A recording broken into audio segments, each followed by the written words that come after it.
Good evening, क्या हाल चाल है? सब ठीक ठाक। चलो, पिछले चैप्टर के अंदर हम लोग बात कर रहे थे क्लासिफिकेशन ऑफ अकाउंट्स की on the basis of traditional approach. ठीक है, किस किस को लिंक भेजना है?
सांची कौन है? Rishabh SP, very good evening. लो बेटे, कुछ तो हम लोगों ने ट्रेडिशनल अप्रोच पे कुछ अकाउंट्स की क्लासिफिकेशन कर ली थी। कैपिटल किसकी कैटेगरी में आएगा? पर्सनल, रियल, नॉमिनल, बस इतना ही चाहिए। Personal, purchase, purchase, personal, real, nominal, nominal, sales, advertisement, sundry expenses, trade charges, miscellaneous receipt, office expenses, charity, electric fitting, asset, real account. आगे चलते हैं, अगला ऑनरेरियम टू सेक्रेटरी, एक्सपेंस है, कुल मिला के सैलरी के जैसा होता है और कुछ नहीं होता ये। ठीक है ना? तो ये क्या है आपके लिए? एक्सपेंस। कैटेगरी कौन सी बनेगी? Nominal account. Sundry creditors, sundry creditors मतलब वो लोग जिनको हमें फ्यूचर में पैसे देना है। तो जैसे तुमने बोल दिया लोग, इसका मतलब कौन सी कैटेगरी? पर्सनल अकाउंट, कहानी खत्म। Sundry debtors, goodwill, real account, asset है। सॉफ्टवेयर, वेबसाइट, एसेट नहीं मतलब रियल, पर्सनल, नॉमिनल। अभी अपन ट्रेडिशनल अप्रोच के हिसाब से चल रहे हैं। ठीक है ना? आगे चलते हैं। Audit fees, nominal. Stationery, bad debts recovered, income है ये। जब कभी आपको अपने किसी डेटर से पैसे नहीं मिलते हैं तो आप उसको पहले बैड डेट्स में डिक्लेयर कर देते हैं, फिर बाद में बैड डेट डिक्लेयर होने के बाद अगर आपको वही अमाउंट की रिकवरी हो जाए तो फिर आप उसको क्या कहते हैं? Bad debts recovered. ठीक है? तो ये भी आपके लिए क्या है? नॉमिनल अकाउंट ही है। Bills receivable, nominal. Personal account है। बिल्स रिसेबल क्या होता है? आपके राइट अगेंस्ट द पर्सन होते हैं। सोच के देखो, आपने किसी को क्रेडिट में सेल्स करी, आपको पैसे मिल गए। क्रेडिट में सेल्स करी, आपको आपके पैसे मिल गए? नहीं मिले। मतलब ये पैसे कब मिलेंगे आपको? फ्यूचर में मिलेंगे। फ्यूचर में आप अपने डेटर से पैसे रिकवर करते, उसके बजाय आपने इस फंड के सेटलमेंट के लिए, इस अमाउंट के सेटलमेंट के लिए एक बिल ड्रॉ किया और आपके डेटर ने, आपके कस्टमर ने उसकी एक्सेप्टेंस दे दी। फिर उसको आप क्या कहने लगते हैं? बिल्स रिसेबल कहने लगते हैं ना। बिल्स ऑफ एक्सचेंज पढ़ा होगा एक चैप्टर आपने। फिर इसको क्या कहने लगते हैं आप लोग? Bills receivable.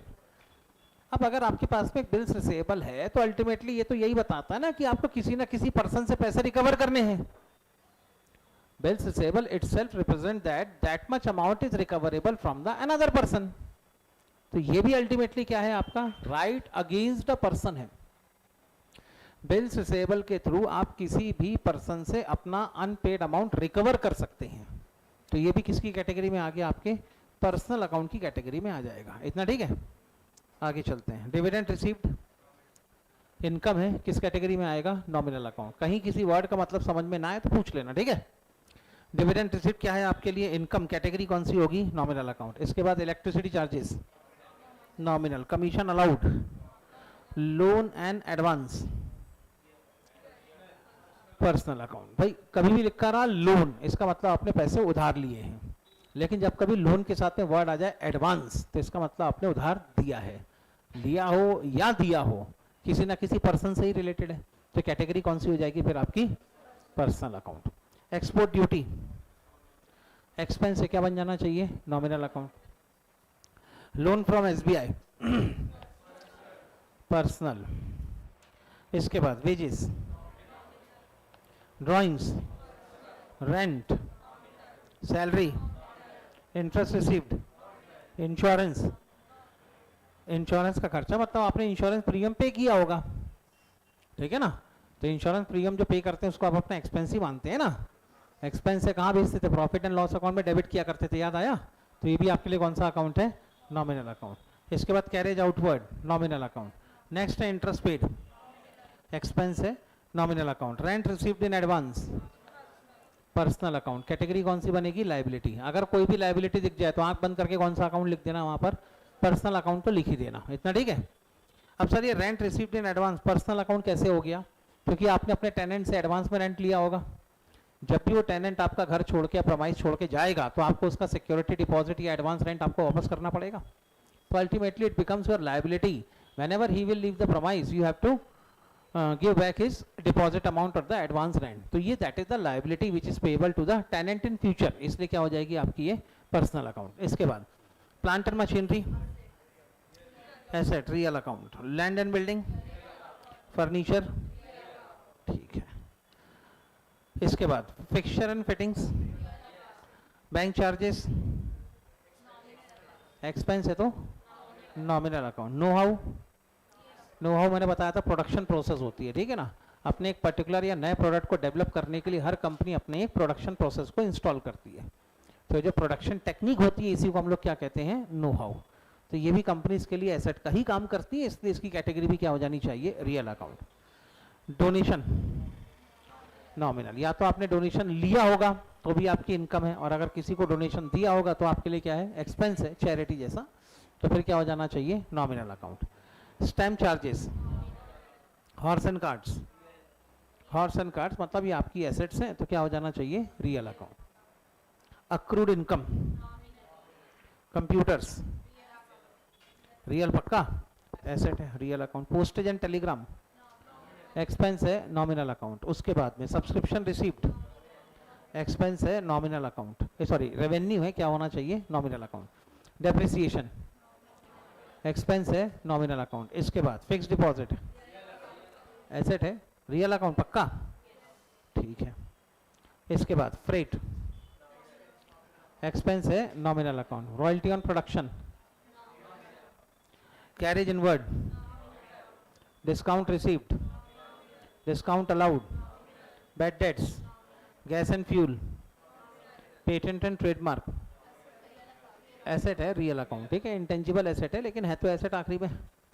उसके बाद repair, investment, real. Cash in hand, motorcycle, commission received, nominal account, चलो ठीक है। इक्विपमेंट्स, पावर है तो खर्चा, तो ये भी क्या होगा आपके लिए? Nominal account. Fine and penalties, general expenses, bank overdraft, personal account है, लायबिलिटी है आपकी। This amount is payable to the bankers, तो ये क्या होगा आपके लिए? Personal account.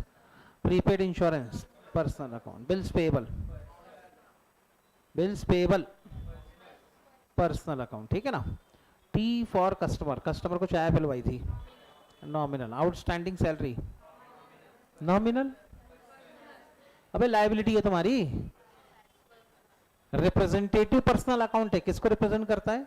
उस एम्प्लॉय को रिप्रेजेंट करता है जिससे आपने काम तो करवा लिया लेकिन अभी तक पैसे नहीं दिए हैं। तो अगर मैं मोर स्पेसिफिकली कहूं तो कौन सा अकाउंट है ये? रिप्रेजेंटेटिव पर्सनल अकाउंट है, इतना ठीक है? ठीक है। Cash at bank, cash at bank, पहले बोला था बेटे बैंक की कैटेगरी कौन सी है? Artificial personal account. याद आया कुछ बेटे? अगर तुमने एसबीआई में बैंक अकाउंट ओपन किया तो तुम किसके साथ में डील कर रहे हो? एसबीआई के साथ में डील कर रहे हो। एसबीआई को पैसे दे रहे हो, एसबीआई से पैसे ले रहे हो, और एसबीआई भी अपने आप में क्या है? एक इंसान द्वारा बनाया गया मुर्दा आदमी, जिसको हम लोग अपने कॉमर्स में इंडिविजुअल मान लेते हैं, होता है ना। तो ये कौन सा अकाउंट है आपका? Artificial personal account, subscription paid, salary nominal, खत्म कहानी। चलो भाई, लो बेटे अब इसके बाद नंबर लगता है किसका, मॉडर्न अप्रोच का। मॉडर्न अप्रोच किस कैटेगरी में डिवाइडेड है, 5। ट्रेडिशनल अप्रोच में 3 क्लासिफिकेशन थी, कौन कौन सी। ट्रेडिशनल अप्रोच में एक था पर्सनल अकाउंट, एक था रियल अकाउंट और एक था नॉमिनल अकाउंट। लेकिन मॉडर्न अप्रोच में 5 क्लासिफिकेशन हो गई, कौन कौन सी, asset, liability, capital, income and expense. तो अब आपको बेटे एसेट, लायबिलिटी, कैपिटल, इनकम और एक्सपेंस में ही रिप्लाई करना है। शुरू करें। कैपिटल की कैटेगरी, कैपिटल की कैटेगरी कैपिटल ही होती है, इसको लायबिलिटी में नहीं डाल सकते आप। जब आप कहते हैं लायबिलिटी तो इसका मतलब होता है एक्सटर्नल लायबिलिटी। मैंने समझाया था ना, लायबिलिटी 2 टाइप की होती है, एक होती है इंटरनल लायबिलिटी और एक होती है एक्सटर्नल लायबिलिटी।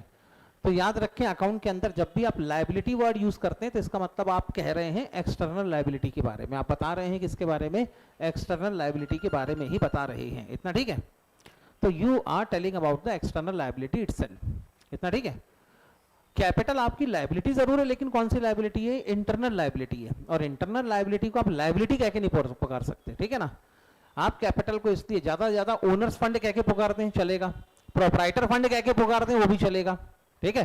कैपिटल कह के पुकारते हैं, वो भी चलेगा, लेकिन एटलीस्ट इसको लायबिलिटी आप नहीं कह सकते। ओनर्स इक्विटी कह दो तो भी चलेगा, ठीक है ना। लेकिन आप इसको कम से कम लायबिलिटी की कैटेगरी में तो नहीं डाल सकते।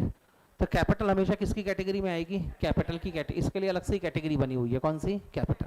परचेसेस, एक्सपेंस, सेल्स, इनकम को आज से क्या कहो बेटे, रेवेन्यू, ठीक है ना, आदत डालने के लिए, ठीक है। बाकी अगर कोई आप एंट्री फ्रेम करते हैं, लेजर पोस्टिंग करते हैं, अकाउंटिंग करते हैं, तो अकाउंटिंग करते समय आप इनकम बोलो, कोई दिक्कत नहीं है। लेकिन थ्योरेटिकली इसको क्या कहा जाता है, हमेशा रेवेन्यू कहा जाता है, ठीक है ना। Okay done. उसके बाद advertisement, sundry expenses, trade charges, miscellaneous receipt, revenue, office expenses, charity, electric fitting, asset. कल ही समझाया था, घर में जो वायर डले हुए हैं जो 30-50 साल तक वैसे ही डले रहेंगे, जिस दिन जब तक वायरों में शॉर्ट सर्किट के चक्कर में आग नहीं लग जाती तब तक अपन वायर बदलने के बारे में सोचते ही नहीं है। याद आया ना कुछ, हाँ ठीक है। तो ultimately asset. Honorarium to secretary, sundry creditors, liability, debtors, goodwill, software, website, audit fees, stationery है, अच्छा एसेट। अच्छा ऑडिट फीस क्या हो गया, एक्सपेंस। स्टेशनरी एक्सपेंस है, स्टेशनरी एसेट कब से हो गई भाई। स्टेशनरी में क्या होता है भाई, अगर मान लो अपन ने यहाँ पे एक प्रिंटर खरीद लिया, अब प्रिंट आउट निकालने के लिए पेपर तो लगेंगे ना, तो पेपर किस कैटेगरी में आता है, स्टेशनरी मटेरियल के आइटम। अब क्या होता है, जो भी आप स्टेशनरी आइटम खरीदते हैं वो टोटल एक्सपेंडिचर का इतना छोटा पार्ट होता है कि नॉर्मली अपन उसको क्या मान लेते हैं, एक्सपेंस। बचपन में कभी एक चैप्टर पढ़ा होगा, कैपिटल एंड रेवेन्यू वाला, 11th से 12th क्लास में एक चैप्टर आता था, कैपिटल एंड रेवेन्यू। ये कैपिटल एक्सपेंडिचर, ये रेवेन्यू एक्सपेंडिचर, ऐसे कुछ होता था ना। सो यू शुड डिमार्केट और you should bifurcate between the capital expenditure and revenue expenditure. ऐसे होता था ना। कभी कोई चैप्टर था कि नहीं था, ऐसा कुछ पढ़ा था बचपन में, ये कैपिटल एक्सपेंडिचर है, रेवेन्यू एक्सपेंडिचर, ऐसा कुछ था कि नहीं। किस बेसिस पे डिसाइड करते थे कि कौन सा खर्चा कैपिटल है, कौन सा खर्चा रेवेन्यू है। कोई तो बेंचमार्क होना चाहिए ना कि सर ये डेफिनेशन है, अकॉर्डिंग टू डेफिनेशन ये कैपिटल एक्सपेंडिचर, ये रेवेन्यू एक्सपेंडिचर। कोई तो प्रिंसिपल होगा ना। हाँ तो क्या था प्रिंसिपल, रिकरिंग नेचर, मतलब कुल मिला के जो रिकरिंग नेचर के कौन सा खर्चा है, रेवेन्यू, और जो नॉन रिकरिंग नेचर का कौन सा है, कैपिटल एक्सपेंडिचर, बराबर है। तो ये एक पैरामीटर है। ये एक्चुअली कहा जाए, देखा जाए तो ये 3rd नंबर पे आता है। इंपॉर्टेंट जो ऊपर के 2 पैरामीटर है वो मिसिंग है अभी भी। आगे चले तो बाकी ये डेफिनेशन कहीं से गलत नहीं है कि जो रिकरिंग नेचर का खर्चा है उसको क्या मान लिया जाए, रेवेन्यू, और जो नॉन रिकरिंग नेचर का खर्चा है उसको क्या मान लिया जाए, कैपिटल एक्सपेंडिचर मान लिया जाए। इतना ठीक है। तो ऐसी कंडीशन में अगर देखा जाए तो स्टेशनरी का खर्चा रिकरिंग है कि नॉन रिकरिंग, रिकरिंग है। कभी पेन खरीदने, कभी पेंसिल खरीदने, कभी इरेजर खरीदने पहुंच गए, कभी कैलकुलेटर खरीदने, कभी ये कभी वो। तो ये खर्चा कौन सा होता है, रिकरिंग नेचर का, इसलिए इसको हम लोग क्या मान लेते हैं, एक्सपेंस। आगे चले। उसके बाद है बैड डेट्स रिकवर्ड, रेवेन्यू, ठीक है। उसके बाद है अगला खर्चा bills receivable, asset, dividend received, revenue, electricity charges, expense, commission allowed, loan and advance, asset loan के साथ एडवांस वर्ड लगा हो, इसका मतलब हमने लोन दिया है, और अगर लोन दिया है तो हमारे लिए क्या है, एसेट। लोन लिया होता तो क्या होता हमारे लिए, लाइबिलिटी। समझ में आया ना भाई? देखो आप बैंक से लोन लोगे तो दो पार्टियां, एक कौन, बैंक वाले, और एक कौन, हम। हमने पैसे उधार लिए तो हमारे लिए क्या है, लाइबिलिटी। लेकिन बैंक वालों ने तो उधार दिया है, तो उनके लिए क्या कहेंगे वो लोग, एसेट बोलेंगे ना वो तो अल्टीमेटली अगर लोन के साथ में एडवांस्ड वर्ड लगा हो तो समझ जाए लोन आपने किसी को दिया है, और अगर दिया होगा तो क्या बन जाएगी आपकी, एसेट। इसके बाद एक्सपोर्ट ड्यूटी, एक्सपेंस। इसके बाद loan from SBI, liability. Wages, drawings, capital. भी कैपिटल का मतलब क्या होता है, मनी और money is worth invested into the business by the businessman is known as capital. तो जब इन्वेस्टेड है तो कैपिटल है, और विड्रॉल है तो फिर वो भी तो कैपिटल ही विड्रॉ कर रहा है कि नहीं कर रहा। तो अल्टीमेटली ड्राइंग की कैटेगरी भी क्या मान ली जाती है, यहाँ पर कैपिटल ही मान ली जाती है। This item is directly related to the capital investment of the proprietor. ठीक है। Rent, expense, salary, rent receive, interest received, revenue, insurance, carriage outward, expense, interest paid, rent received in advance, liability. अबे rent advance में ले लिया, सामने वाले को घर दिया, ताले की चाबी दी, अभी तक घर में घुसने दिया, लेकिन 2 महीने का एडवांस रेंट तो ले लिया ना। ठीक है ना। मतलब जितने बड़े शहरों में जाओ एडवांस रेंट बढ़ता चला जाता है। मुंबई के अंदर जाओगे अगर आप रहने के लिए तो 4 महीने का एडवांस रेंट पे करना पड़ता है घुसने के पहले। ठीक है। पूना के अंदर आओ तो 3 महीने का एडवांस रेंट पे करना पड़ता है घुसने के पहले। और छोटे शहरों में चले जाओ, नागपुर आपको जैसे शहर में चले जाओ तो 2 महीने का एडवांस रेंट देना पड़ता है। और मतलब 4 टायर सिटी में चले जाओ, और छोटे शहर में चले जाओ, मतलब कि जो अकोला, वर्धा, इस टाइप की जो सिटीज़ होती है ना, वहाँ चले जाओ तो वहाँ पे क्या होता है, 1 महीने के एडवांस रेंट में काम कर लेते हैं। ठीक। तो ऐसी कंडीशन में जो एडवांस रेंट है उसके बदले में आपने अभी तक सर्विसेज दी, क्या बेनिफिट दिए अभी तक, तो इसको इनकम कैसे कह दोगे।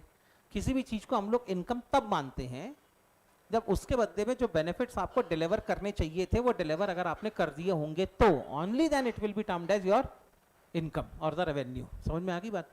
भाई एक बात बताओ, ठीक है, कॉलेज में एडमिशन हो गया, मतलब हो गया या होगा, जो भी जैसा भी होगा, फीस तो एडवांस में पे करना पड़ेगी, आपको करनी पड़ेगी ना फीस एडवांस में पे।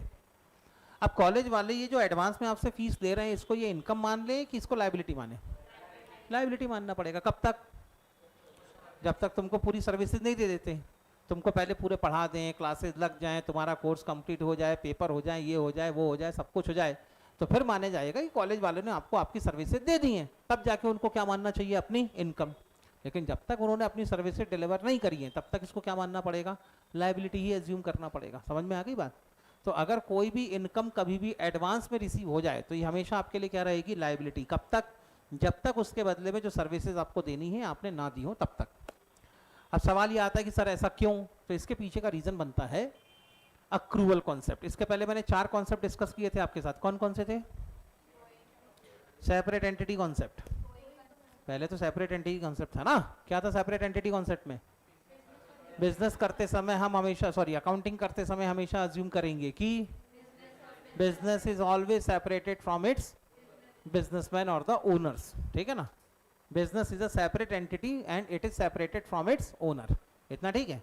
ये था आपका कौन सा कॉन्सेप्ट, सेपरेट एंटिटी कॉन्सेप्ट। इसके इम्प्लीकेशंस क्या है, इम्प्लीकेशन का मतलब एंड रिजल्ट, इसको कैसे प्रैक्टिकल लाइफ में अप्लाई करोगे। तो प्रैक्टिकल लाइफ में अप्लाई करने के लिए हमने एक सिंपल सा फंडा बना लिया, बिजनेस की asset, liability, capital, revenue, expense सब रिकॉर्ड करेंगे। लेकिन प्रोपराइटर की personal asset, personal liability, personal income, personal expenses हम कुछ भी रिकॉर्ड अपनी अकाउंट की बुक में नहीं करेंगे। तो हमने सेपरेशन कर दिया। दूसरा कॉन्सेप्ट कौन सा था, क्या था, it is assumed that business is neither going to shut down nor there is any necessity to curtailing materially the business operations. Business will continue for near foreseeable future. हम ये मान के हमेशा अकाउंटिंग करेंगे कि हमारा जो बिजनेस है, जहाँ तक हम अपने फ्यूचर को देख सकते हैं वहाँ तक हमारा बिजनेस कंटिन्यू रहेगा। हम जितना फ्यूचर को देख सकते हैं उतने फ्यूचर में ना तो हमें ऐसा लगता है कि हमारा बिजनेस बंद होने वाला है, और ना तो मैनेजमेंट की ऐसी कोई इंटेंशंस है कि वो अपने बिजनेस के बड़े हिस्से को बंद करने वाली है। तो इसका मतलब ये कौन सा असम्पशन हो गया, गोइंग कंसर्न अजम्पशन। याद रहेगी बात, इन सब चीज़ों को याद रखना पड़ेगा क्योंकि आपका एमसीक्यू बेस्ड क्वेश्चन पेपर आएगा और उसके अंदर कहाँ से उधार के क्या पूछेंगे कोई गारंटी नहीं है, ठीक है। So you should be very careful about that, ठीक है। तो उठा के दे देते, झापड़ थोड़े ना मार देती है अभी वो, हाँ ऐसे मतलब कि कुछ भी लड़के ने किया तो लड़कियां झापड़ से रील में ही मारती हैं इंस्टाग्राम की, ठीक है। ऐसा कुछ नहीं था बेटे, मतलब अच्छी लड़की है वो, ऐसा कुछ नहीं करेगी, ऐसे मदद करते रहना चाहिए आदमी को, ठीक है। आदमी को इतना सेल्फ इंट्रोवर्ट नहीं होना चाहिए, मैं क्यों उठाऊँ भग मेरी थोड़ी वोटर, ऐसा नहीं करने का। आगे चलें, हाँ तो मुद्दा ये है, हाँ तो दूसरा कॉन्सेप्ट कौन सा था, गोइंग कंसर्न। याद रहेगा, बोलो क्या था going concern concept. In the near foreseeable future business will continue, neither there is any necessity nor there is any intentions of the management to materially curtailing the business operation. ये था आपका second concept. अब ये वाला concept क्यों बना, asset की valuation के लिए, कि आप अपनी एसेट की वैल्यूएशन किस पे करोगे, ठीक है ना। How you are going to value your asset, आप अपनी एसेट की वैल्यूएशन किस पे करेंगे, इतना ठीक है। अगर गोइंग कंसर्न अजम्पशन फॉलो करते हैं आप, तब उस कंडीशन में आपकी एसेट्स किस पे आएगी, कॉस्ट पे आएगी। लेकिन अगर गोइंग कंसर्न अजम्पशन को आप फॉलो नहीं करते, ऐसा लगता है कि नियर फ्यूचर में आपका बिजनेस बंद होने वाला है, मटेरियली कर्टेल होने वाला है, शटडाउन होने वाला है, तब उस कंडीशन में आप गोइंग कंसर्न अजम्पशन को फॉलो नहीं करेंगे और उस कंडीशन में सारी एसेट्स और सारी लायबिलिटी किस पे आएगी, एसेट्स आएगी रियलाइजेबल वैल्यू पे और लायबिलिटी किस पे आ जाएगी, पेएबल अमाउंट पे। तो दो कंडीशन है, अगर गोइंग कंसर्न अजम्पशन को फॉलो किया जाए तो एसेट्स किस पे आएंगी, पूरी कॉस्ट पे आएगी। लेकिन अगर गोइंग कंसर्न अजम्पशन को आप फॉलो नहीं करते तो फिर एसेट्स किस पे आ जाएगी, रियलाइजेबल वैल्यू पे और लायबिलिटी किस पे आ जाएगी, पेएबल अमाउंट पे। ये था सेकंड कॉन्सेप्ट। तीसरा कॉन्सेप्ट कौन सा था, पीरियोडिसिटी कॉन्सेप्ट। पीरियोडिसिटी कॉन्सेप्ट किससे रिलेटेड था, अकाउंटिंग पीरियड से रिलेटेड था, कि वैसे तो बिजनेस का लाइफ टाइम कितना हो सकता है, इनफाइनाइटली लार्ज हो सकता है।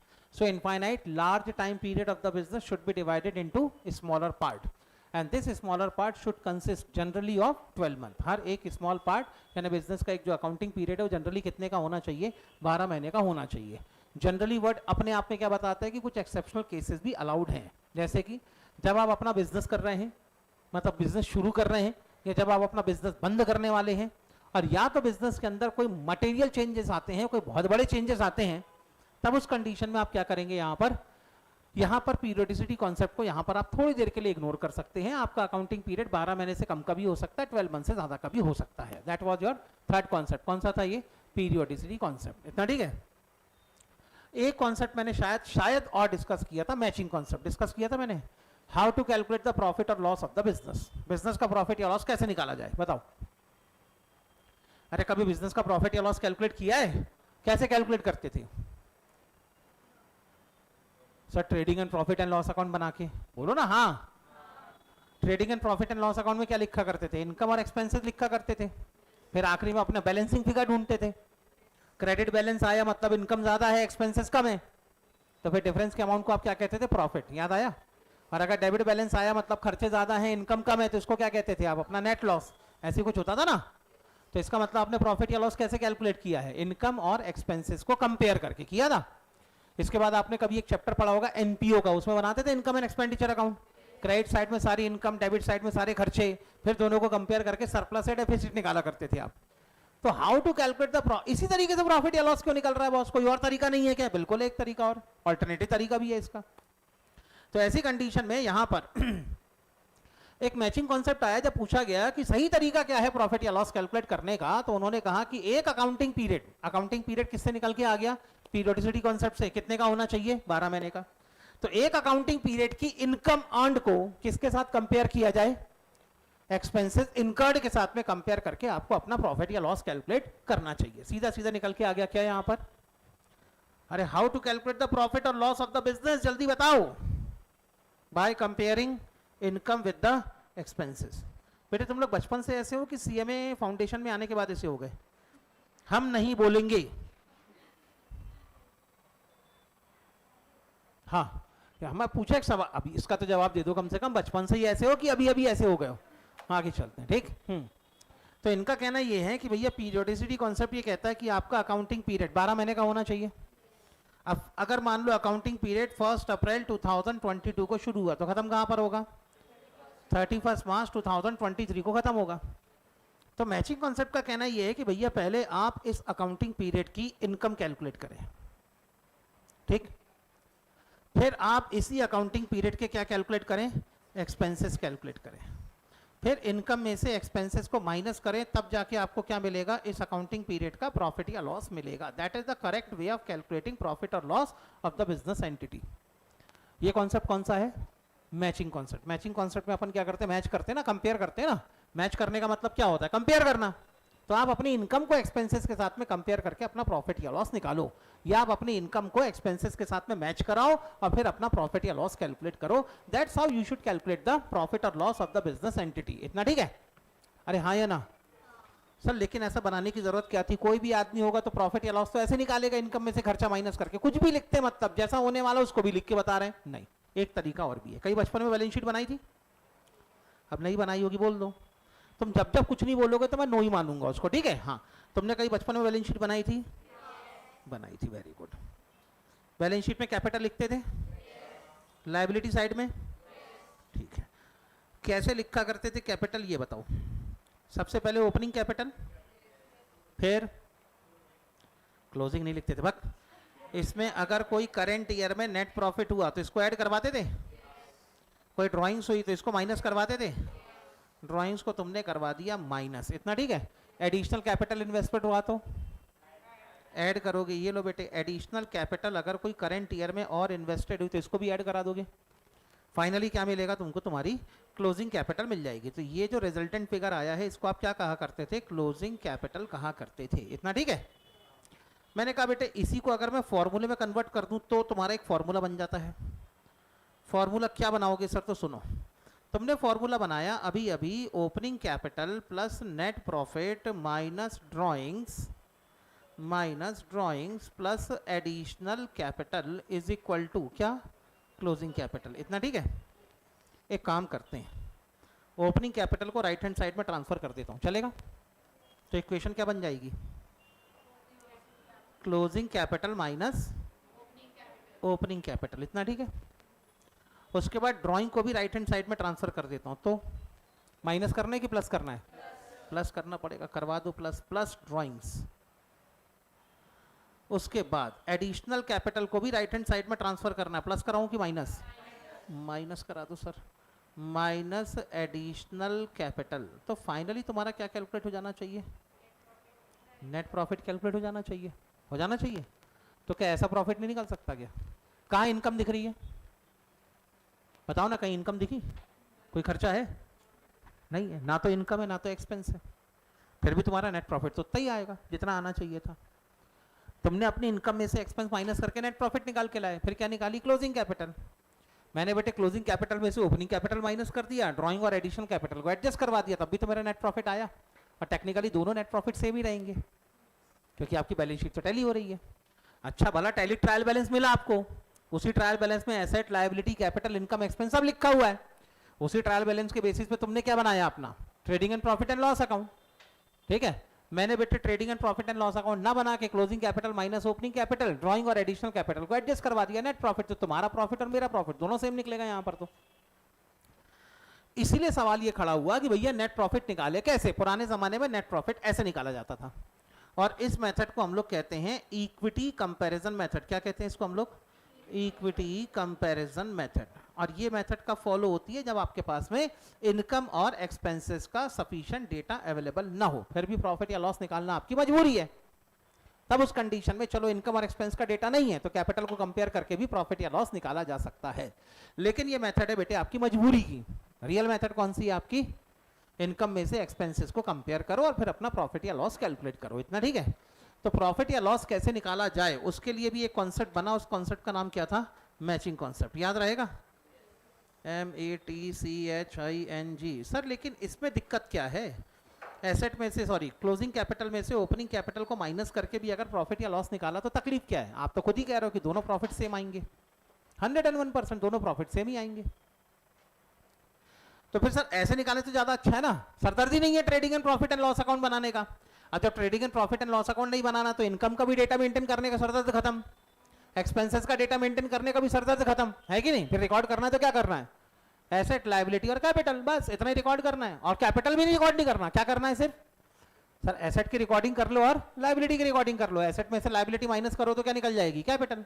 ऐसे ही होगा ना भाई। देखो इस मेथड के हिसाब से तुमको क्या चाहिए? Closing capital. क्लोजिंग कैपिटल चाहिए तो एक काम करो, क्लोजिंग वैल्यू ऑफ एसेट में से माइनस करा दो क्लोजिंग वैल्यू ऑफ लायबिलिटी, तो क्या मिल जाएगी? क्लोजिंग कैपिटल मिल जाएगी। मिल जाएगी ना? और क्या चाहिए? Opening capital. ओपनिंग कैपिटल के लिए क्या करो? ओपनिंग वैल्यू ऑफ एसेट में से माइनस करा दो ओपनिंग वैल्यू ऑफ लायबिलिटी, तो क्या मिल जाएगी तुमको? ओपनिंग कैपिटल मिल जाएगी। हो गया काम खत्म। इतने में काम नहीं हो सकता, लेकिन तकलीफ है। तकलीफ ये है कि अगर मैं तुमको इस तरीके से नेट प्रॉफिट निकाल के दूं और अगर मैं तुमको इस तरीके से इनकम में से सारे इनकम के सोर्सेस कहां कहां से कितनी कितनी इनकम आई, कहां कहां हमने कितने कितने पैसे खर्च किए, पूरा डिटेल में एक स्टेटमेंट बना के दूं और इस तरीके से प्रॉफिट या लॉस निकालूं, तो तुम ज्यादा किस पे भरोसा करोगे? इस तरीके से जो प्रॉफिट निकला है इस पे तुम्हारा भरोसा जल्दी आ जाएगा, या इस तरीके से जो प्रॉफिट निकला है इस पे भरोसा जल्दी आएगा? मैचिंग कॉन्सेप्ट के हिसाब से। तो इसलिए अकाउंट्स की फील्ड में रिलायबिलिटी को एनहेंस करने के लिए, reliability is one of the qualitative characteristics of accounting. कभी 11th में आपने पढ़ा होगा तो एक टॉपिक आता था क्वालिटेटिव कैरेक्टरिस्टिक्स ऑफ अकाउंटिंग, आता था। चुप हो मतलब ना मान लेता हूं मैं, ठीक है। आगे चलो। हाँ, तो कुल मिला के इस that reliability is one of the qualitative characteristics of accounting, और इन कैरेक्टरिस्टिक्स को भी मेंटेन रखना जरूरी होता है। इसलिए इसको हम लोग क्या कर देते हैं हमेशा, मैचिंग कॉन्सेप्ट के हिसाब से अगर प्रॉफिट या लॉस निकाला जाए तो होता यह है कि आप अपने पूरे डेटाबेस में सारी इनकम बता रहे हैं, सारे एक्सपेंसेस बता रहे हैं, फिर इनकम में से एक्सपेंसेस को माइनस करके अपना प्रॉफिट या लॉस बता रहे हैं। तो कोई भी आदमी अगर इस प्रॉफिट एंड लॉस अकाउंट को पढ़ेगा तो आपके प्रॉफिट के ऊपर वो जल्दी भरोसा करेगा as compare to profit calculated in this manner. इसलिए ठीक, इसीलिए मैचिंग कॉन्सेप्ट बना कि भैया दो मेथड है, उसमें से ये वाली मेथड ज्यादा अच्छी है, तो एज फार एज पॉसिबल आप अपना प्रॉफिट या लॉस ऐसे ही कैलकुलेट करें। ये कौन सी मेथड हो गई आपकी? Matching concept. इतना ठीक है। पहला कॉन्सेप्ट कौन सा था? Entity concept. दूसरा गोइंग कंसर्न। तीसरा पीरियोडिसिटी। चौथा पीरियोडिसिटी कॉन्सेप्ट क्यों बना? कंपेरेबिलिटी को एनहेंस करने के लिए, ठीक है, ताकि inter company comparison, inter form comparison और इंट्रा फॉर्म कंपैरिजन दोनों फैसिलिटेट हो सके। कंपैरिजन क्यों जरूरी है? Because it is also one of the important qualitative characteristics of accounting. बताया भी था बेटे मैंने। एक हो गया कंपेरेबिलिटी और दूसरा क्या हो गया आपका? रिलायबिलिटी। इतना ठीक है। आगे चलते हैं। अब यहां पर बेटे इस कॉन्सेप्ट को बनाते समय सिर्फ इनकम नहीं लिखा है, इनकम के आगे लिखा है इनकम अर्न्ड, और एक्सपेंसेस के आगे लिखा हुआ है एक्सपेंसेस इनकर्ड। सिर्फ इनकम लिख देते और सिर्फ एक्सपेंस लिख देते तो भी काम चल जाता। ये इनकम अर्न्ड क्यों लिखा और एक्सपेंसेस इनकर्ड क्यों लिखा?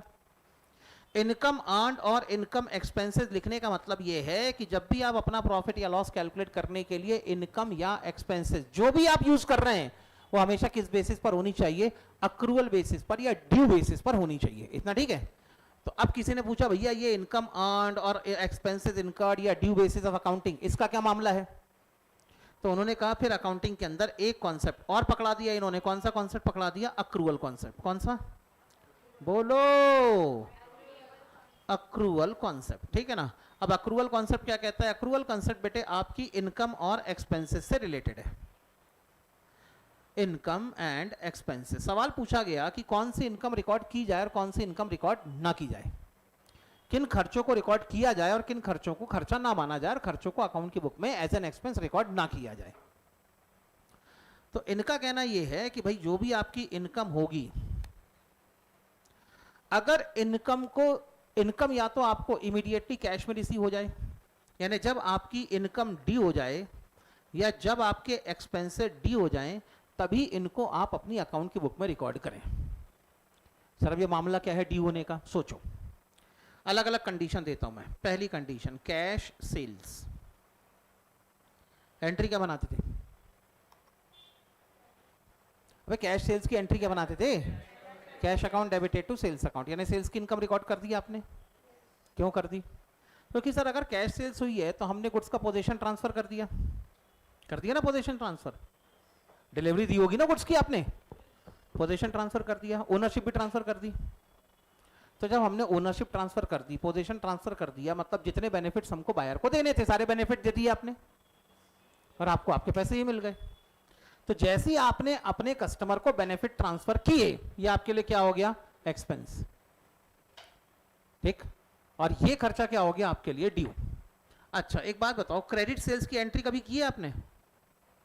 अरे क्रेडिट सेल्स को अकाउंट की बुक में रिकॉर्ड किया है कि नहीं? हाँ, एंट्री क्या बनाते थे? डेटर्स अकाउंट डेबिटेड या कस्टमर अकाउंट डेबिटेड या trade receivable account debited to sales account, यही एंट्री बनाते थे ना। अभी पैसे मिल गए क्या तुमको? फिर इनकम क्यों रिकॉर्ड कर दी? प्रैक्टिकली सोच के देखो ना, कैश सेल्स में तो पैसे मिल गए थे तो इसको इनकम मानना सही है। क्रेडिट सेल्स में पैसे मिले क्या, तो फिर इनकम रिकॉर्ड क्यों कर दी? कायदे से अगर देखा जाए तो क्यों रिकॉर्ड कर रहे हो? जब पैसे मिलेंगे तब करना अपनी इनकम रिकॉर्ड। लेकिन यहां पर क्योंकि क्रेडिट सेल्स हुई है, इसका मतलब ओनरशिप और पोजीशन दोनों आप किसको ट्रांसफर कर चुके हैं? बायर को। अभी पैसे नहीं मिले, बात समझ में आती है, लेकिन आपके डेटर से पैसे लेने का कानूनी अधिकार आपके पास में आ गया। अरे आ गया कि नहीं?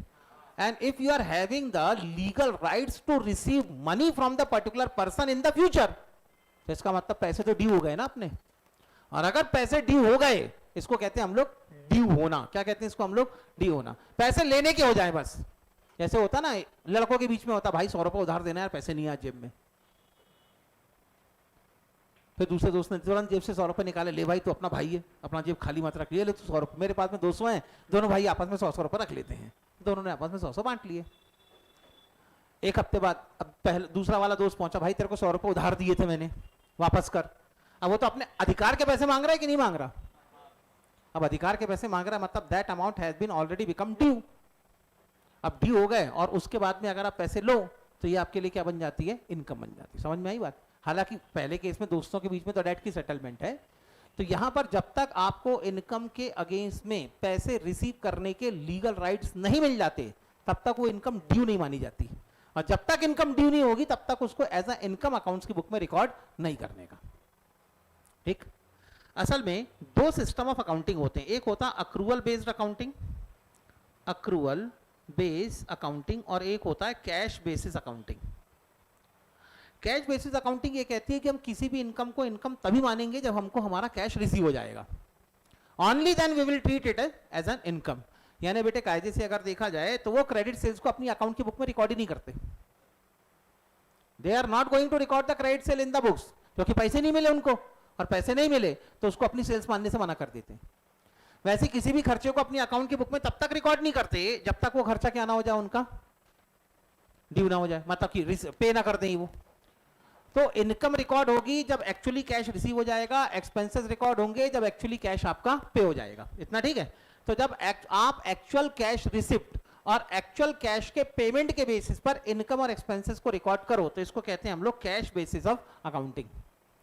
लेकिन आप कहो कि यार पैसा आज नहीं तो कल मिलता रहेगा, रिसिप्ट में कोई इंटरेस्ट नहीं है, बस आपने कहा कि भाई हमको जितने बेनिफिट देने थे हमने दे दिए, और सामने वाली पार्टी से जो भी पैसे हैं उसको रिकवर करने के लीगल राइट्स अब हमारे पास में हैं, क्योंकि हमने सारा काम करके दे दिया है। इसका मतलब इनकम आपकी ड्यू हो गई है लेकिन रिसीव नहीं हुई है। Only then you can record that income in your books of account. इतना ठीक है?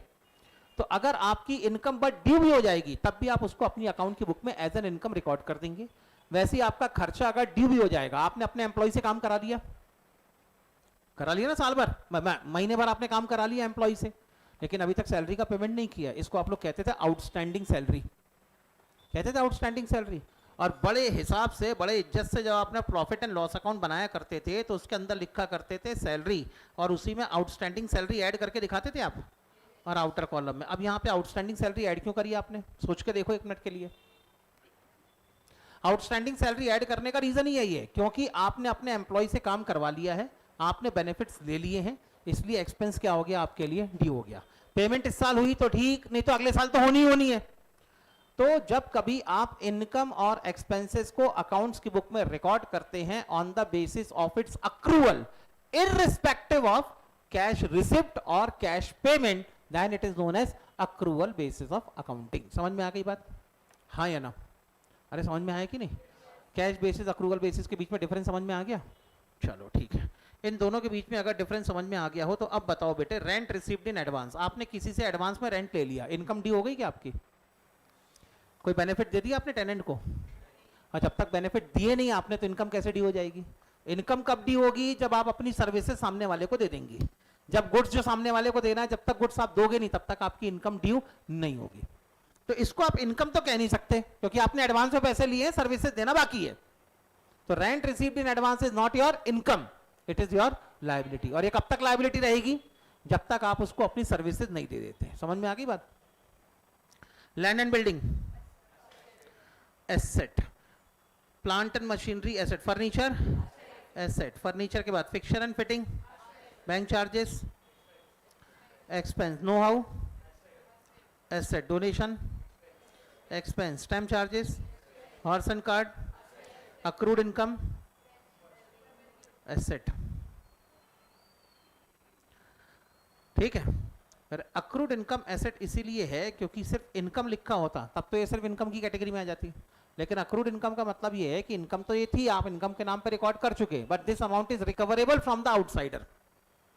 तो इसलिए इसको हम लोग क्या मानते हैं? अपनी एसेट मान लेते हैं। आगे चलें। Computers, postage and telegram, subscription received, revenue, depreciation, fixed deposit asset, freight, royalty on production, जल्दी जल्दी बोलो बे, carriage inward, discount received, income या revenue, discount allowed, bad debts, gas and fuel. Bad debts asset कहाँ से हो गई asset?